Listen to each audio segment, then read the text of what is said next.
Hello. Today we're going to look at another horrific instance with you. According to official statistics, many tens of millions of individuals go missing each year around the world.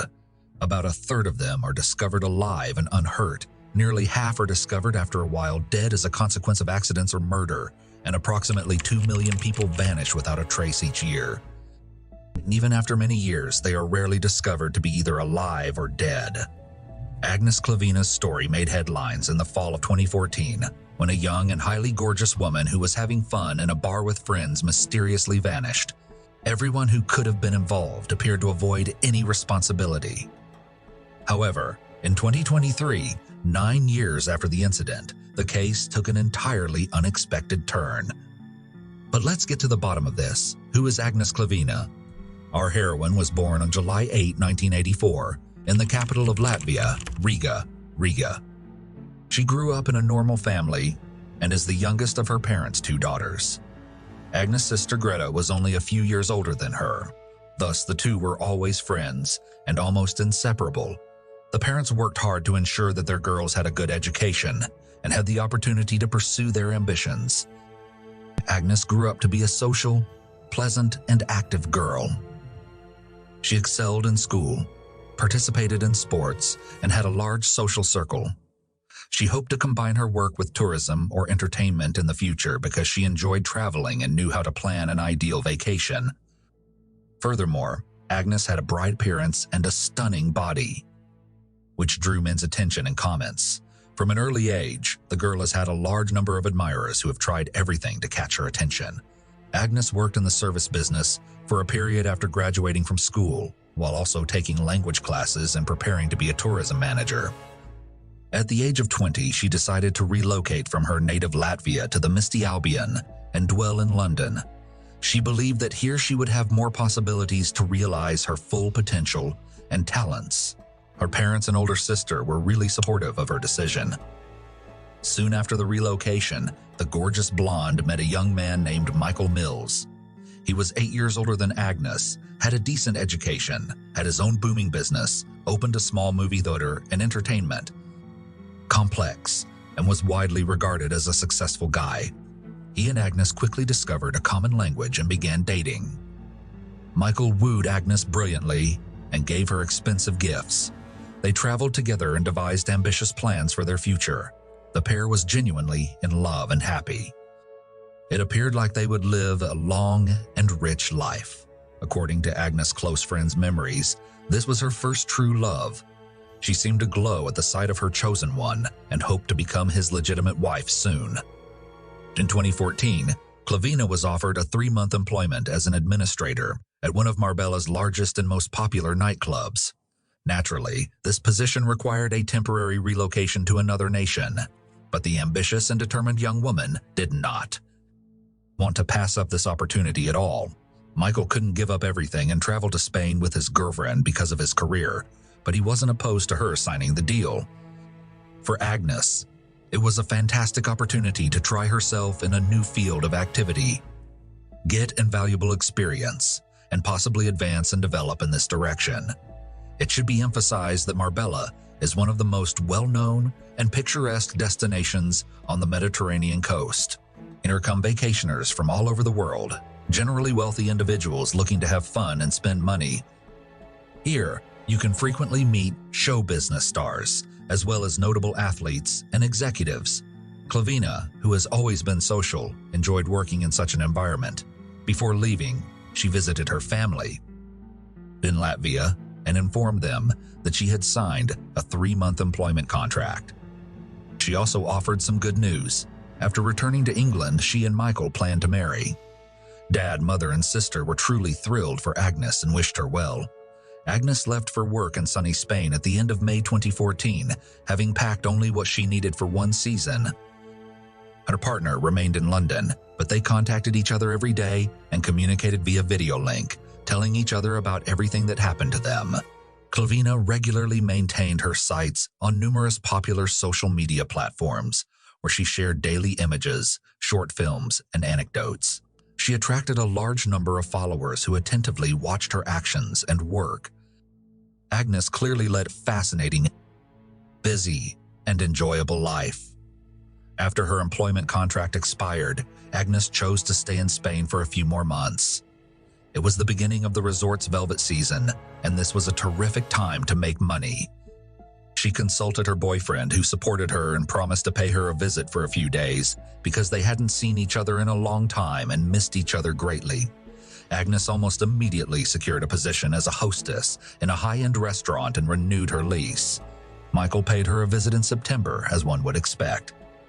They were having fun while arranging their wedding and deciding where to go on honeymoon.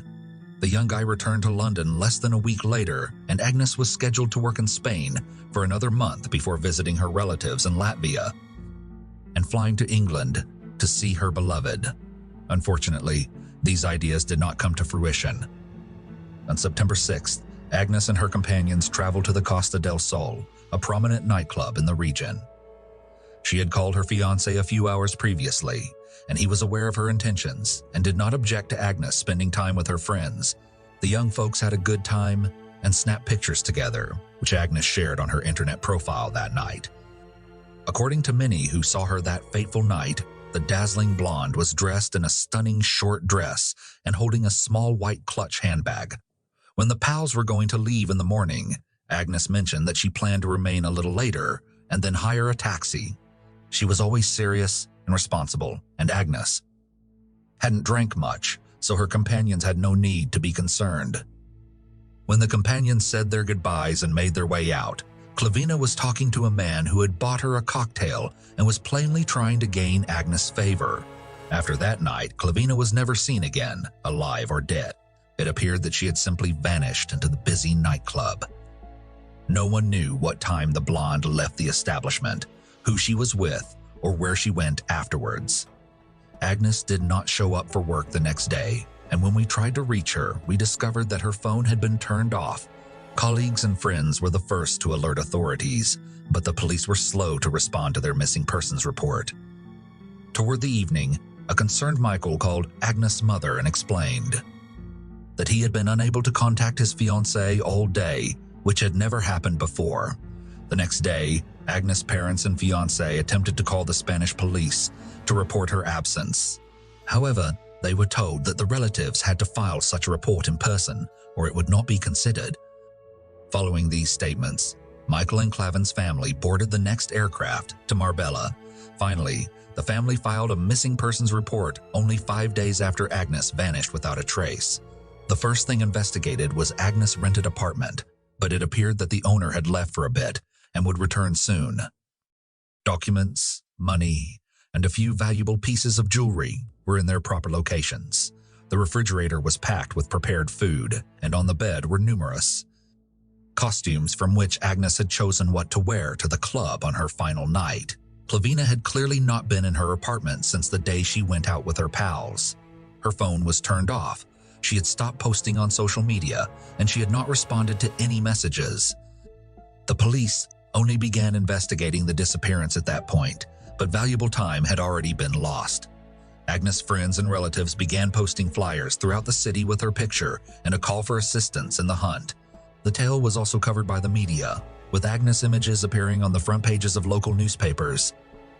The authorities discovered the initial leads and clues after reviewing footage from CCTV cameras, positioned both inside and outside the entertainment venue. However, there were some issues with this because all of the files had already been erased by that time, and the police had to seek assistance from specialists in order to restore them. But the efforts were not in vain, and on one of the recordings made by a camera located at the exit to the parking lot, it was seen how Agnes leaves the club with a man around 6 a.m., clearly not of her own free will. This final footage, which showed Klavina alive, was to be investigated in depth, but the closer the scientists looked, the more terrifying they appeared. Agnes was being led by a man of great stature, and it was clear that she was walking with him under duress because he was holding her hard around the waist. Agnes was terrified, tried to flee numerous times, and shouted something emotional, but her partner persisted in leading her to the parking lot, where he literally forced her into his Mercedes A60, 3 with tinted windows. When the huge man pushed her into the cabin, another man was already inside. While the first man was heading for the driver's seat, Agnes was able to open the car door and attempt to get out and flee, but the doorman standing next to her approached, and the driver waved and muttered something. The doorman forced Agnes back into the car, and the driver offered him something, presumably a financial incentive for his cooperation. Agnes' phone was turned off about 6 minutes after she got in the car and never turned back on again. There were also no CCTV cameras along the route, making it hard to track the vehicle's movements. It soon became clear that the men in the cabin were the last to contact the missing beauty.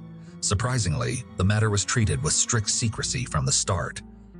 Everyone engaged in the investigation signed non-disclosure agreements, and not only was information suppressed from the public, but Agnes' loved ones were rarely provided any information. For the first few months, parents and fiancé were kept in the dark.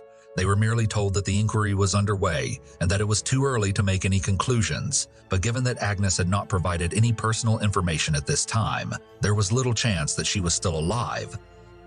Michael gave interviews on a regular basis, asking for help finding his fiancée, but no one ever answered. Only 6 months later, the relatives were shown the same footage from the club cameras, as well as the names of the 3 guys who had recently contacted Agnes. The enormous man who had forcibly removed the young woman from the club and put her into the car was identified as Wesley Capper, the son of a well-known British tycoon and a highly influential individual. In the car's passenger compartment sat his longtime friend Craig Porter, who had no particular work and was frequently on the police radar. The third was a dark-skinned doorman named Kyan Usman. During interrogation, Porter and Usman declared unanimously that they were innocent and that Agnes had entered the car voluntarily. According to Capper, he and a friend saw the lovely blonde in a club and approached her to get acquainted. She was supposedly already inebriated, contradicting her friend's account, but she did not decline a drink when they offered her one. Wesley then recommended that the celebration continue to his beautiful country property, which Agnes consented to. Agnes allegedly changed her mind about attending the private party at Wesley's house and requested to be dropped off in the middle of the road, stating that she would take a cab home. The man claimed to have dropped the passenger off at the requested location, which was an unlit stretch of road with no CCTV cameras. But Craig Porter couldn't corroborate or reject Wesley Capper's words, since, according to his confession, he was also quite inebriated and didn't know when or how Agnes was in their car. Furthermore, he reported that he fell asleep as soon as they drove out from the parking lot, and when he awoke, the young woman had left the cabin.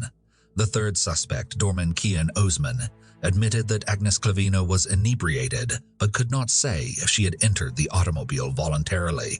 He did, however, corroborate that. As the car touched down, the blonde opened the door and nearly fell out while driving. The doorman then slammed the door at the driver's request, earning a large tip. When questioned if he felt it was weird that the woman tried to escape by jumping out of the car while walking, Kyan Usman stated he didn't believe it was an escape attempt. He believed she may have opened the door by accident while drinking. He further stated that Agnes did not cry or ask for assistance. Wesley Capper was clearly seen violently taking Agnes to the car while holding her by the waist and wrist. Wesley's case was that Agnes was dizzy and he was holding her down to prevent her from falling. Sometime later, the research uncovered another intriguing, but also bizarre and disturbing video, which was shot at Soto Grande in the south of Spain, near the port of Puerto de la Duquesa. The magnificent yacht of John Capper, a wealthy and father of one of the suspects, was docked there. The tape, taken on September 10th, 4 days after Agnes' disappearance, shows Wesley, Craig, and 2 other men entering the yacht. They were carrying a large bag and a rolled-up carpet, which appeared to be pretty heavy based on the film. When the group returned to the port of La Duquesa a few days later, they did not have any luggage. After seeing the tape, Capper stated that he and his friends had sailed to Ibiza for fun. He stated that the luggage held their possessions, and that what the investigation mistook for a carpet was actually bedding. He had no idea where anything went after that. A comprehensive search of Wesley's yacht and automobile produced no results. It found out that both had been scrubbed and dry cleaned, removing any traces of DNA. However, a long blonde hair was discovered in the car's trunk, but its origin could not be determined because this important evidence inexplicably vanished during the investigation. During the trial, the prosecution revealed another interesting tidbit. As it turned out, a few hours after Agnes was in the defendant's car, Capper called 911 many times, but each time he hung up without waiting for an answer, as if he was terrified or doubted his conduct. The man said that he was inebriated and made the calls at random. The Klavin family's counsel argued that Agnes was long dead and that her body was resting somewhere on the seabed and the bag that the suspects had brought aboard the boat. Furthermore, he suspected that the case had been purposefully postponed, giving the culprits plenty of opportunity to dispose of all evidence that could show their guilt. Capper, Porter, and Usman found themselves in the dock about a year and a half after Agnes went missing. They were accused of keeping Agnes against her will and forcing her into a car. Unfortunately, due to a lack of evidence, there was nothing further to charge them with. Furthermore, the millionaire and his pal were granted bail and discreetly exited the courthouse. Naturally, Agnes' relatives were outraged, but the judge insisted. All three men were tried again in 2019, about 5 years after Agnes disappeared. They maintained their innocence, insisting that Klavina had entered the car on her own free will. The prosecutor sought that the doorman be considered an accomplice to the crime since he assisted the accused in driving the victim away. Usman might have been sentenced to 5 years in prison for his acts. In response, he delivered a heated statement in which he said that he was one of the suspects because of the color of his skin, as well as a lack of funds to hire a qualified lawyer because all of his earnings go to a poor family in Africa. Capper and Porter's lawyers argued that their clients were only guilty of enticing Agnes to get inside the automobile, not forcing her to do so. According to them, the young woman was dropped off on the road as she had requested, but while she was waiting for a cab to take her home, she may have been kidnapped and killed by third parties because Agnes was inebriated and unable to resist. The judge's judgment stunned and enraged the missing young woman's relatives because none of the offenders were penalized at all. Usman was cleared of all allegations. Capper received a 2-year term for taking advantage of Agnes's intoxicated state to urge her to get into his car, while Porter received a 6-month sentence for cooperation. In truth, the guys received suspended sentences and did not serve a single day in prison, although they did pay Agnes' family a preposterous sum of £10,000 sterling as reparation. Klavin's family was discouraged by the judgment and filed an appeal. Then, while waiting for the court's ruling, both defendants in the case broke the law again. Capper, who was intoxicated by drink and drugs, killed a woman and left the scene, while Porter and his friend, who were also intoxicated, stole a car after beating its owner to a pulp. Despite this heinous offense, Capper was sentenced to probation due to his lawyer's outstanding defense. He gave a huge quantity of money in compensation to the family of the woman slain under his car's wheels, but he remained at large. Porter was less lucky this time, and he was still imprisoned, although there is no information in public sources concerning his punishment. The primary suspect in Agnes' disappearance was sentenced in 2021, over 7 years after she went missing. Wesley had been living an immoral lifestyle all along, abusing alcohol and illegal drugs, which had seriously harmed his health. At the height of the COVID pandemic, he found himself in a hospital bed, and just when he thought he had overcome the condition, he suffered a stroke. Capper died on July 26, 2021, aged 44. Agnes' parents filed another appeal at the time, but the suspect can no longer be prosecuted because he is deceased, regardless of whatever the Supreme Court rules in this tough case. A surprising twist, 9 years later. Agnes Klavina was never found dead or alive, but she was presumed deceased at some point. Her parents, sister, and fiancé agreed with the lawyer narrative that the criminals had placed Agnes' body in a suitcase, which was then carried aboard a yacht and abandoned somewhere on the high seas, making it impossible to locate.